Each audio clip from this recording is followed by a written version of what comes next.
Guys, subscribe and keep watching Glenn's videos, old and new, and keep the comments rolling. We do not want him having to go back to Chrysler ever. Back this guy up, he deserves it. Aiden, thank you so very much for that. I really mean that, truly from the bottom of my heart.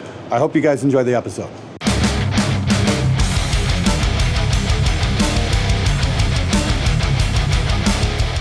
Hey guys, doing this episode from a slightly different location than I normally do, and that is on board here at 70,000 tons of metal, the world's largest heavy metal cruise. And I'm on board this giant freaking ship. We got bands running all day and every day. It's really freaking cool. What sucks is I'm doing this cruise for the first time ever solo, and I'm doing it so I can make sure I got a space for my wife next year. The good news is she's gonna be home in a couple of days. She's making an incredible recovery, and I want to thank everybody who's been supporting the show during this time. Production's going to be back up to full schedule in a couple of weeks. Still kind of getting back into it a little bit, but just want to say thanks to everybody for your support. I really do owe you guys everything. Thank you so very much. Anyway, let's get to your comments and questions. Hopefully I can help somebody with this one. If you're recording and you're an artist and you have your sound, the engineer is responsible to get that sound. Your sound is all ready to fly. Do your job, Glenn. Thomas, I think you're kind of missing the point there. Most guys coming into the studio have no idea what the hell their tone is. You think James Hetfield knew what he was doing when he got that great sound on Master of Puppets? No, he did not. He brought in a 2C, and it was Fleming who added the 3-band parametric EQ that gave James his signature sound. It wasn't James himself. The idea behind the engineer is to help the artist achieve a signature sound, to help them get that sound. If you walk in thinking, well, I've already got my sound, and nobody's even heard you, you're just shooting yourself in the foot before you have a chance to do something really great. So here's an idea. Let me do my fucking job! You seem to be saying you make all guitars and amps sound exactly the same by the way you record them. What's the fucking point in making everything sound the same? It hardly sounds like a superpower. Fucking point that you're missing is that you don't have to spend a crap ton of money to get truly great sounds. What the fuck's your name? Simon? Come on, Simon, get it together. What the fuck, man? I mean, seriously, the whole idea here is if I can show you that you can make a Soldano sound like a PV Valve King, maybe you should buy the Valve King and take the other $3,400 and buy yourself a fucking Clue. And listen to Simon and Theodore, your brothers in Chipmunks. So, Glenn, if we were to replace the speaker in that VK combo, what would you recommend as a universe-ending choice? So I'm hanging out here in the press office with the extremely tired crew here. They've been working way too hard. But to answer your question, for a speaker in that PV Valve King combo, I'd really recommend getting a Harley Benton 2x12, say like the greenback or the creamback cabs would probably be really great. But if you just want to put a speaker into that cabinet, I'd probably say Mojitone BV30H. It's going to be a little bit heavier to lug around, but it's a phenomenal sounding speaker.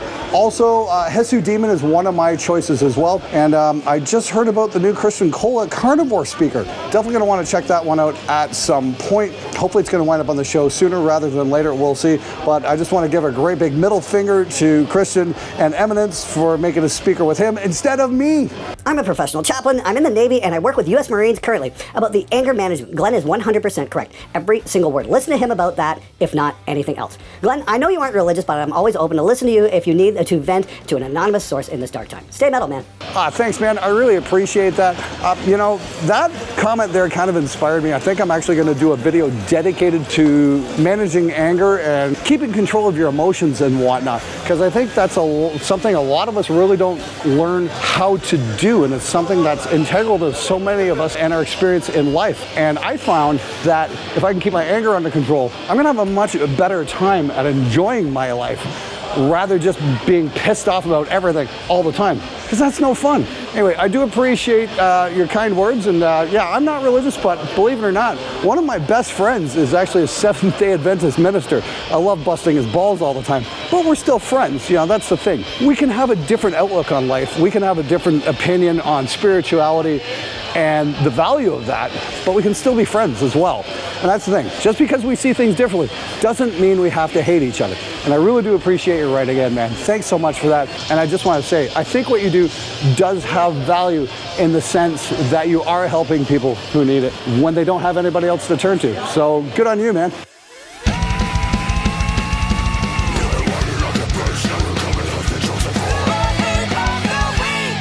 Mega. I like your stuff, but this video is a lie! What's the title? The $183 tube amp. Let me say, fuck you! The title implies there is a new amp you can buy for $183. Again, fuck you! The title isn't bargain hunting on Marketplace. Don't reply with your bullshit screaming BS. No guarantees. Yes, it was implied. Did the title say it was a new amp? No. If it didn't say that, but you say the $183 amp, it definitely implies that the amp you can walk in and buy for $183. Maybe they're going to politics instead of used car sales. Unsubscribed. Aw man, that's a real shame you unsubscribed. Now you're not gonna hear my response. That's kind of disappointing. Here's the thing, I titled those videos that way because I want to show you guys what's out there. I never implied that I'm buying anything new. Where did it say in the title? It said I bought a new amp for $183. It didn't. You're the one who made that conclusion. You're the one who made that connection, not me. Don't get mad at me because you made an assumption.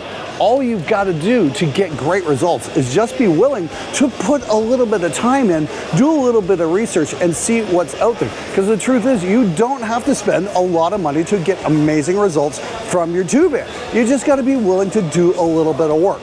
But I get it. It's far easier to just sit there and bitch instead of actually putting in the time. For what it's worth, I'd recommend maybe getting a little less pissed off about things and maybe putting in a little bit more work. Best of luck to you, man. Musician text, viewers comments, pedal reviews, calling out bullshit, more of what we want in 25. Well, hey, Stoneburner, thanks for writing that in and letting me know what you want to see more of this year. I think I am going to bring Stupid Musician text back because I've got some very funny ones I've been sitting on for a while that I probably really do need to share. So look for that, look for more of the same, and look for more videos on awesome tube amps for dirt cheap. I've got a couple sitting in my room right now that I need to do videos on, and I'm sure Dean Carrier's going to love those ones. Hey guys, can you help me out here? I have never mixed anything at this level. If there's a huge mixing board, why do you need to run the Galaxy? Is it for outboard gear patching? Is it for channel combining? What gives Super Dudes? Now there's two reasons you need something like an analog Galaxy. Remember, this is like absolute top of the heap gear here. Reason one, you've got a crap ton of outboard that you need to hook up. And reason two, because you've got a giant console to hook everything up to. The Neve Galaxy 32 is, like it says, has 32 analog ins and outs, and you need some way to get all those signals in and out of your DAW. So something like a Galaxy 32 is going to fit the bill. Now the cool thing about the Neve Genesis is you can actually buy onboard AD converters for it, and you can get 32 analog I/O and just go out via a MIDI cable and hook up something like an RME device or something like that. And that's what I'd like to do eventually, but they are not cheap. So right now the Galaxy is fitting the bill and seems to be doing the job really well. But if you've got a small home setup, it's probably gonna be a little bit of overkill. I definitely recommend checking out some of the Focusrite stuff, or especially the new Audient rack, was the 2418, something like that. And SSL has a new one as well. Should be really cool. I think all of those are gonna wind up on the show in the very near future, and I can show you how that's gonna work for a much smaller setup, which probably is gonna be most of you guys. Stay tuned for that. I recently discovered the channel Freaking Out with Billy Hunt and his video on analog recording. It's not about the sound. Have you seen it? I'd love to hear your thoughts on this. Matches well to your statement on Caius.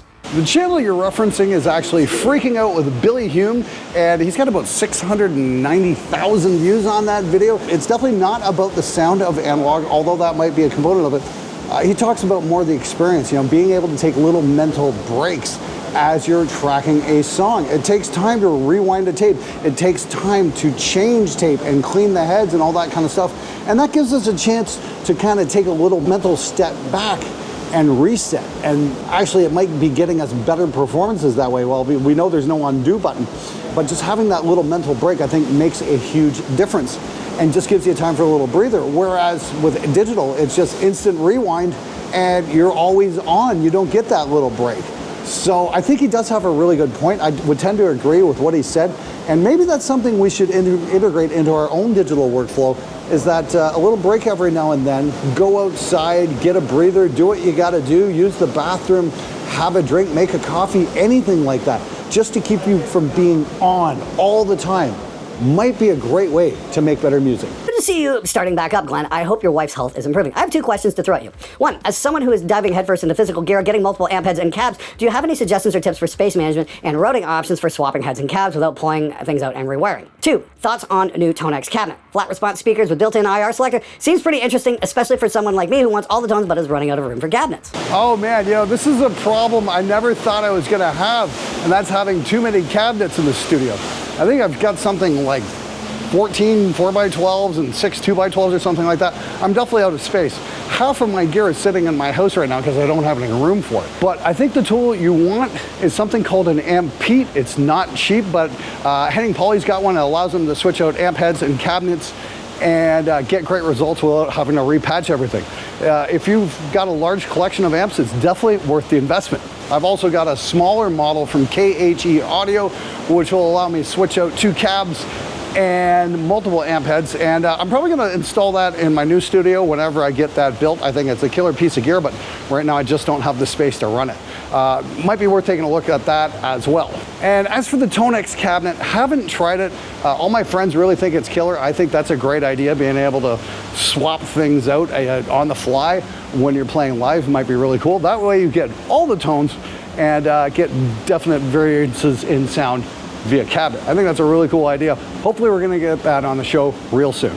Hi Glenn, I understand the importance of good studio monitors with flat frequency response. I know you've reviewed and praised Kali monitors in the past. I haven't heard you discuss passive studio amp combo for mixing. What's the reason for that? Is there a speaker amp setup that you would recommend? Anyways, I'm a big fan of your channel. Keep up the good work. Also, don't forget to pour your bag of dicks into a bowl before you eat them. Thanks, Duder. Droid. You know, I started out many, many years ago with a set of Yamaha NS10s and a power amp, and that seemed to do the trick for the longest time. But honestly, the self-powered monitors these days are so freaking amazing. There's no real point for going the traditional route anymore, at least in my opinion. It's just easier. You get the proper amp matched with the proper speaker, and there's absolutely no guesswork. Just buy the freaking speaker, hook it up, turn it on, it works, you get good results. That's the idea. Hey Glenn, I'm getting ready to finally upgrade from my combo amp. I don't know if this is the thing, but could you put 2 different kinds of speakers in a cabinet? My comment says that they would need to have the same impedance, right? This is mostly because I found 2 speakers I love the sound of, but I can't decide on the 2. I could just be dumb though, I don't know, lol. Okay, I'm sure I've answered this question several times already over the years, but that's okay. We're all new at one point or another. And I had this exact same question, so I don't mind answering. The simple truth is you can mix and match your speakers as much as you want. It's going to be fine. Just make sure the impedance is the same. So if you got one 8 ohm speaker, make sure the rest are 8 ohms. Same if they're 16, make sure they're all 16. Other than that, go ahead. Don't worry so much about the wattage rating. You can definitely mix a 25 watt speaker and a 100 watt speaker in the same cab and it's not gonna be fine. Just run it at the optimum level for the 25 watt, not the 100. That way your speakers will last longer. Here's the thing though, if you're doing a 4x12, I'd recommend mounting your speakers in what's called an X pattern. So have your first speaker and your third speaker as the one type, and then speaker 2 and 4 as the opposite type. I've got several speakers set up like that. I've got my Bojatone BB30Hs sitting in a cabinet with some Celestion T75s from the 80s. I think that's a really cool blend. I like the sound of that. I've also got a Rev 4x12 loaded up with Celestion EVHs and Hempbacks in an X pattern as well. That cabinet sounds absolutely phenomenal. I should probably use it on the show more often than I do. Again, I need an amp switcher and I need a bigger freaking studio because I got no room for any of this stuff. Stay tuned for that. Dude, I love the videos. I'm a younger bass player going down the rabbit hole of equipment, tech, and tone wonders. Anyway, I saw your vid on Bougera 1960 and how it's great for the price. Do you have any recommendations for such a thing on bass? Something that sounds like the Marshall Super Bass with tubes? Hey Charlie, thanks so much for writing in. This is something I think I really do need to explore about cheaper bass amps and heads and that kind of thing. Because yeah, I think the YouTube community could be better served by that kind of content because honestly, I don't have an answer for you because I'm so fucking obsessed with guitars. I will say this though, I stopped by the Gallion Kruger booth at NAMM and had a very nice meeting with them. I got to meet Bob Gallion because I'm a big fan of the old GK amps from the 80s, the guitar heads that they did. They were just phenomenal. I still got to do a video on that. That's a little overdue. However, they do want to try sending me some of their bass stuff. So I'm going to see what they've got on the budget end of things as well because GK really does make some absolutely killer bass stuff. Now, if you're recording and you want awesome bass tone, you don't want to mess around and just get great results out of the box, get a copy of Spectre Digital's Element Bass and use my preset. It is designed to work in pretty much any situation. All you got to do is turn the 3 different knobs and it's going to sound absolutely amazing. It's on sale now at Spectre Digital. Hey Glenn, I think it'd be great if you could make a video about EQ pedals and equalizers because it saves my ass a lot and I think it's a very overlooked gear. Cheers from Brazil. Funny you mentioned that. I've got a great big section on EQ in one of my latest videos, and that's 7 guitar recording secrets you absolutely need to know. I'll have a link to that in the description. Highly recommend you check it out because we take a look at pre-EQ, but we also take a look at what will happen if you put, say, a parametric into an effects loop because you can have amazing, amazing sound with that bad. All you got to do is just tweak a few things. The perfect example would be Fleming not liking the sound of the Mesa 2C Plus right out of the box. In fact, it didn't sound all that great. But if you add a parametric EQ to it, suddenly it sounds freaking amazing. Please go check out my video. It's a 33-minute long tutorial that spares no detail in exactly how to get awesome results. And of course, it's absolutely free. Hey Glenn, I'm new to the studio. I've learned a lot about watching your show. Fucking love it. How do I bring in bands? What's the best way to sell yourself? Well, the only advice I can give is maybe do what I did, and that's do your first couple of projects for free so you can get word of mouth happening. That's how it worked for me. Word of mouth is the best possible advertising you are ever going to get. If you're fun to work with, if you get good results, that kind of thing, get a couple local bands in, they'll tell their friends. What great albums were recorded live off the floor? Oh, I don't know. Judas Priest, British Steel, Queen, The Game, a lot of Led Zeppelin stuff, a lot of Who stuff, lots and lots and lots of amazing records were recorded live off the floor.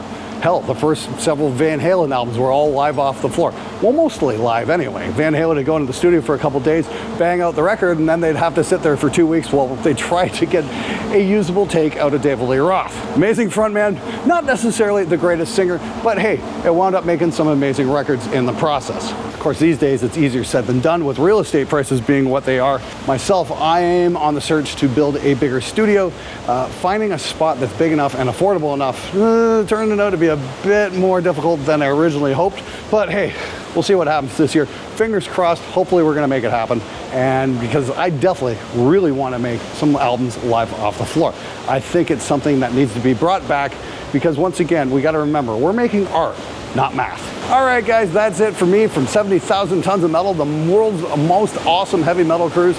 Once again, please subscribe if you haven't already. It'd be a gigantic help to me and the show, and just help me keep making great content for you guys and give you guys the best recording tips I can come up with. And everybody who's helped support the show over this difficult period in my life, thank you so very much. I am eternally grateful to you guys. I've got great news. My wife's gonna be home in a couple of days. She's still got a long way to go, but I'm getting her back and I'm beyond thrilled. Thanks for watching.